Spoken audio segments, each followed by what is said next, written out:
ওবায়দুল কাদের কোন সেক্টরে যুদ্ধ করেছেন প্রশ্ন জয়নুল আবেদিনের। এদিকে হিট অ্যালার্টে পেছাচ্ছে বিএনপির সমাবেশ। জানাবো কায়সার কামালকে কুলাঙ্গার বললেন ব্যারিস্টার খোকন। এদিকে উপজেলা নির্বাচনে মন্ত্রী এমপির স্বজনদের সরে দাঁড়াতে গড়িমসি। এবং সর্বশেষ জানাবো কক্সবাজারে এলো পাতারি গুলিতে প্রাণ গেল বাবা ছেলের। শুনছিলেন সংবাদ শিরোনাম, এবারে বিস্তারিত। ওবায়দুল কাদের কোন সেক্টরে যুদ্ধ করেছেন প্রশ্ন জয়নুল আবেদিনের। এবার আওয়ামী লীগ সাধারণ সম্পাদক ওবায়দুল কাদেরকে এক হাত নিলেন বিএনপি চেয়ারপারসন উপদেষ্টা জয়নুল আবেদিন ফারুক। তিনি বলেন, ওবায়দুল কাদের সাহেব, আপনি কোথায় যুদ্ধ করেছেন, কোন সেক্টরে মুক্তিযুদ্ধ করেছেন সেই নামটি বলেন। আমাকে এবং আমার দলের মেজর হাফিজ অ্যাডভোকেট ফজলুর রহমান প্রশ্ন করেন, কোথায় যুদ্ধ করেছে, আপনি কোথায় করেছেন বলতে পারলে আর সমালোচনা করব না।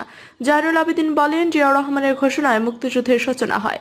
সরকার যতই তালবাহানা করুক, প্রতিবেশী দেশের উপর ভর করুক না কেন, শেষ রক্ষা হবে না। তিনি অভিযোগ করেন, মানুষের পকেট কাটা উদযাপন করছে সরকারি দল। ভারতীয় পণ্যের বিরোধিতা বিএনপি করতেই থাকবে, এমনটিও জানান ফারুক। বলেন, ভারতীয় পণ্য বর্জন চলছে এবং চলবে। ভারত গণতন্ত্র ধ্বংসের সহযোগিতায় তাদেরকে বয়কট করতে হবে। সরকার পতনে আন্দোলনের বিষয়ে বলেন, আন্দোলনে বিএনপি পিছুটান হয়নি, বরং শক্তি সঞ্চয় করেছে। তারেক রহমানের নেতৃত্বে দেশে নতুন সরকার হবে বলেও মন্তব্য করেন চেয়ারপারসনের এই উপদেষ্টা। হিট অ্যালার্টে পেছাচ্ছে বিএনপির সমাবেশ। তীব্র তাপপ্রবাহের কারণে সারা দেশে 72 ঘন্টার হিট অ্যালার্ট জারি করা হয়েছে, যার কারণে বিএনপির পূর্ব ঘোষিত আগামী 26 এপ্রিলের সমাবেশ পেছানো হয়েছে। নতুন করে আগামী 3 মে সমাবেশ করতে পারে বিএনপি। দলীয় চেয়ারপারসন খালেদা জিয়া সহ দলীয় নেতাকর্মীদের মুক্তির দাবিতে নয়াপল্টন বিএনপির কেন্দ্রীয় কার্যালয়ের সামনে এই সমাবেশ করার কথা ছিল ঢাকা মহানগর দক্ষিণ বিএনপির, কিন্তু তীব্র গরমের কারণে সমাবেশের পেছানোর সিদ্ধান্ত নিয়েছে দলটি। ঢাকা মহানগর বিএনপি সূত্র বলছে, 1 মে শ্রমিক দিবস উপলক্ষে রাজধানীতে র্যালি করবে বিএনপি। তারপর সুবিধাজনক সময়ে সমাবেশ করা হবে। সেটা 3 মে হতে পারে বা অন্য কোনো তারিখ হতে পারে। ঢাকা মহানগর দক্ষিণ বিএনপির আহ্বায়ক আব্দুস সালাম ঢাকা পোস্টকে বলেন, আমরা মিটিংয়ে বসেছি, তারপর সিদ্ধান্ত জানাতে পারবো। এদিকে 26 মে বিএনপির সমাবেশ ঘোষণা করে আওয়ামী লীগও একই দিনে রাজধানীতে শান্তি সমাবেশের ঘোষণা করে। এ নিয়ে রাজনীতিতে কিছু উত্তেজনা ছড়িয়ে পড়ে। কায়সার কামালকে কুলাঙ্গার বললেন ব্যারিস্টার খোকন।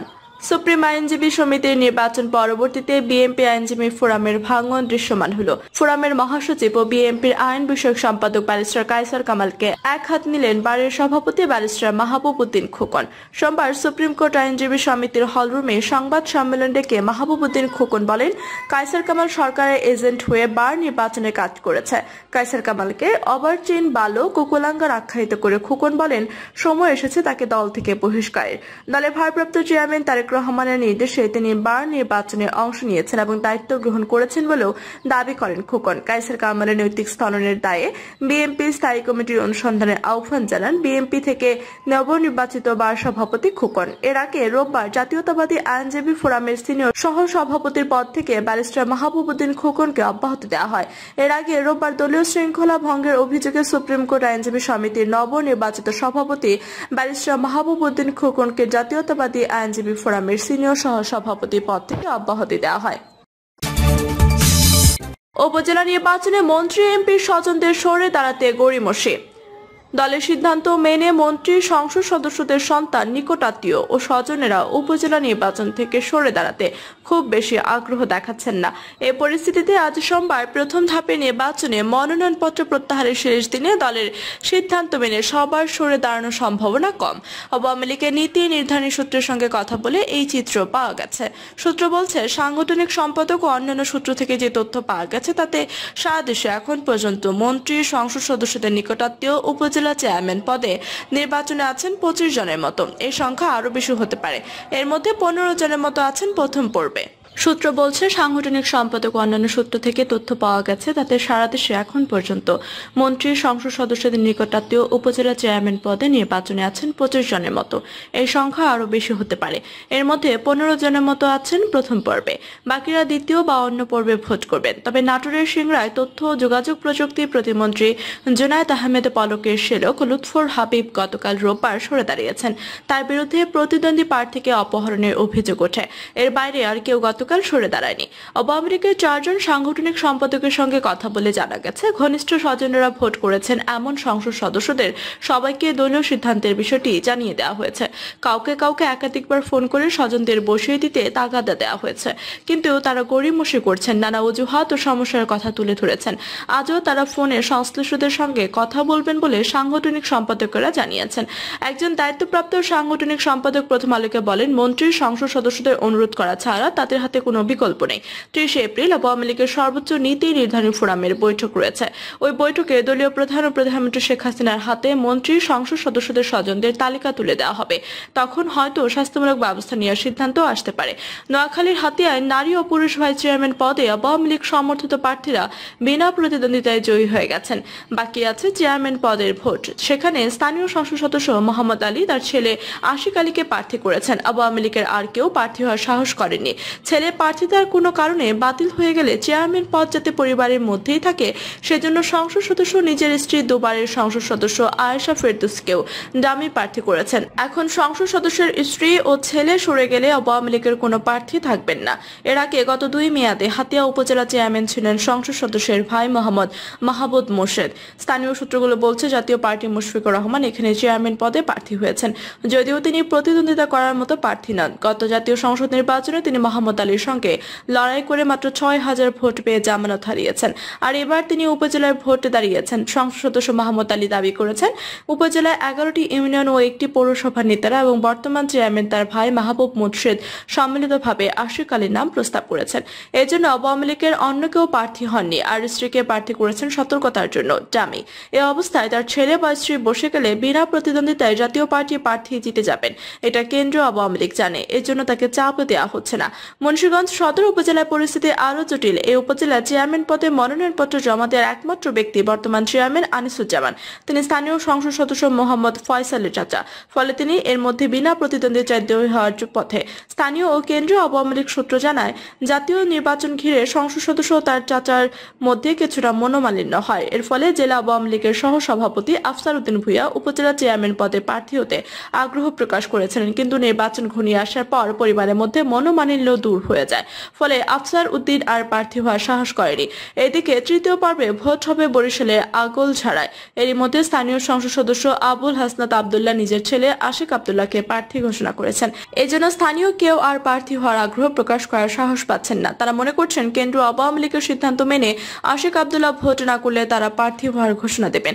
এর বাইরে মাদারীপুর সদরের সংসদ সদস্য শাহজাহান খানের ছেলে আসিবুর খান, নোয়াখালী সুবর্ণচরের সংসদ সদস্য ইকরামুল করিম চৌধুরীর ছেলে আতাহার ইশরাক চৌধুরী এবং বগুড়ার সারিয়াকান্দিতে সংসদ সদস্য সাহাদারা মান্নানের ছেলে সাখাওয়াত হোসেন ও পাশের সোনাতলায় তার ভাই মিনহাদুজ্জামান উপজেলা চেয়ারম্যান পদে প্রার্থী হয়েছেন।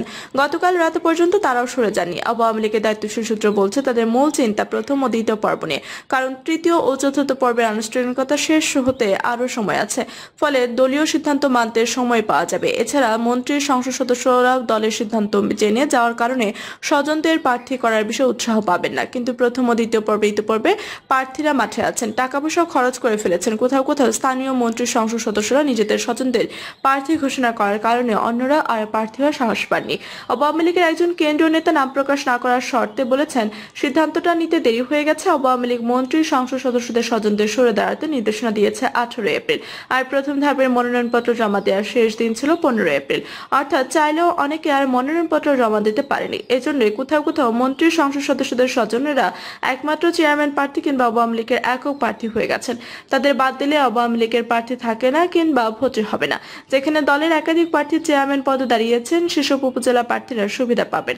আওয়ামী লীগের দায়িত্বশীল সূত্র বলছে, আওয়ামী লীগের নীতি নির্ধারকদের লক্ষ্য ছিল বিএনপির জামায়াতবিহীন উপজেলা নির্বাচন মন্ত্রীর সংসদ সদস্যদের প্রভাব মুক্ত রাখা। এছাড়া তৃণমূলের যেসব নেতারা সংসদ সদস্য কিংবা মন্ত্রী হওয়ার সুযোগ ক্ষীণ, তাদের উপজেলা চেয়ারম্যান পদের সুযোগ দেওয়া ছিল লক্ষ্য। কিন্তু মন্ত্রী সংসদ সদস্যরা স্বজনদের বাইরেও বেশিরভাগ স্থানে নিজের লোককে মাইমেন প্রার্থী করেছেন। প্রথমত, মন্ত্রী সংসদ সদস্যদের স্বজনদের একটা বড় অংশ প্রার্থী থেকে যেতে পারেন। দ্বিতীয়ত, সংসদ সদস্যদের নিজেদের লোকেরাও থাকছেন। ফলে আওয়ামী লীগের লক্ষ্য কতটা পূরণ হবে এই প্রশ্ন থেকেই যাচ্ছে।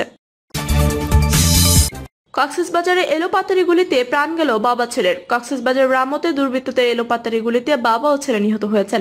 রোববার দিনগত রাত 1টার দিকে উপজেলার গর্জনিয়া ইউনিয়নের 3 নং ওয়ার্ডের থোয়াইঙ্গাকাটা ঘোনারপাড়া নামক এলাকায় ঘটনা ঘটে। গর্জনিয়া ইউনিয়ন পরিষদ চেয়ারম্যান মুজিবুর রহমান বাবলু চৌধুরী জানান, সোমবার রাত 1টার দিকে গর্জনিয়া উত্তর থোয়াংকাটা নজরুলের দোকানে স্থানীয়দের সঙ্গে বসে আলাপ করেছিলেন জাফর আলম ও তার ছেলে মোহাম্মদ সেলিম।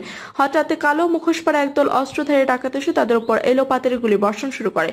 পরে ধারালো দাঁড়ি দিয়ে কুপিয়ে তাদের মৃত্যু নিশ্চিত করে চলে যায়। খবর পেয়ে পুলিশ ঘটনাস্থল থেকে মৃতদেহ দুটি উদ্ধার করে ময়নাতদন্তের জন্য রাতে কক্সবাজার সদর হাসপাতাল মর্গে পাঠিয়েছে। স্থানীয়দের ধারণা, গরু পাচারকে কেন্দ্র করে ঘটনা ঘটেছে। ঘটনায় ওই এলাকায় থমথমে পরিস্থিতি বিরাজ করছে। রামু থানার ওসি আবু তাহের দেওয়ান জানান, ঘটনাটি তদন্তনাধীন, সন্ত্রাসীদের গ্রেফতারে পুলিশ কাজ করছে। প্রিয় দর্শক, এই ছিল এখনকার মতো সর্বশেষ সংবাদ। আপনি সব সংবাদ পেতে চ্যানেল সাবস্ক্রাইব করে পাশে থেকে বেল বাটনটি ক্লিক করে রাখুন। ধন্যবাদ সবাইকে এতক্ষণ সাথে থাকার জন্য।